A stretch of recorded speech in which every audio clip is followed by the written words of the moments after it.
క్రీస్తునందున ప్రియులకు ప్రేమతో వందనాలు తెలియజేయుచున్నాను. ఈరోజు దేవుడు మనకు చేస్తున్న వాగ్దానం ఏమిటనగా యెషయా గ్రంథము 54వ అధ్యాయము 15వ వచనం. నీకు విరోధముగా గుంపు కూడువారు నీ పక్షపు వారగుదురు. ఆమెన్.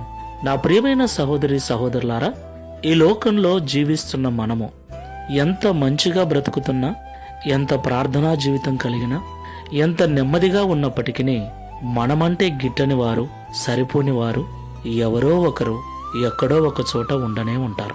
అవును ప్రియులారా, మనము నీతిగా ఉండటం నచ్చనివారో, మనము ప్రార్థనాపరంగా ఉండటం నచ్చనివారో, ఏదో ఒక కారణాన్ని బట్టి మనల్ని ద్వేషించేవారు ఉంటారు.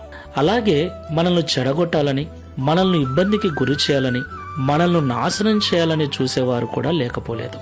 తప్పకుండా ఈ రెండు గుంపుల వారు మన చుట్టే ఉంటారు.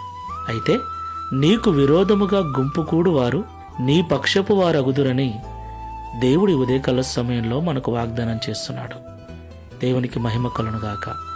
అవును ప్రియులారా, మనం ఆరాధిస్తున్న దేవుడు మన శత్రువుల ఎదుటనే మనకు భోజనము సిద్ధపరచగల సమర్థుడు. మనకు శత్రువులైన వారిని మిత్రులుగా మార్చగల సమర్థుడు. అంతటి గొప్ప దేవుడు, ప్రేమగల దేవుడు మనకున్నాడు.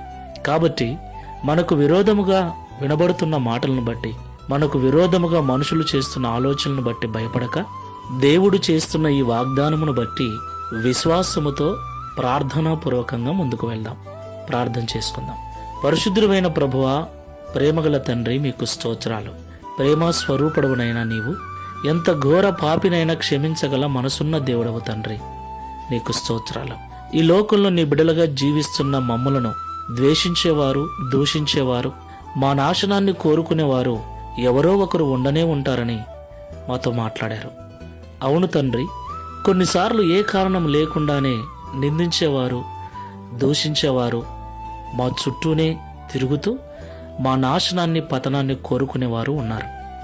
అయితే మేము వారి విషయం పట్టించుకోకుండా శత్రువులను మిత్రులుగా చేయగల సమర్థుడైన నీవు మాకు దేవుడవుగా ఉన్నావని, మాకు విరోధముగా గుంపు కూడుతున్న వారిని ఒకరోజు మా పక్షముగా చేయగల సమర్థుడవని విశ్వసించి నీ మీద నమ్మకంతో వారి కొరకు ప్రార్థించేటువంటి యోబులాంటి మనస్సును కలిగి మేమందరము కూడా ముందుకు వెళ్ళటకు సహాయం చేయమని, తద్వారా ఈ దిన వాగ్దానమును మా అందరి జీవితంలో నెరవేర్చి మీ నామమును మహిమపరచుకొనమని యేసు నామములో ప్రార్థిస్తున్నాము తండ్రి.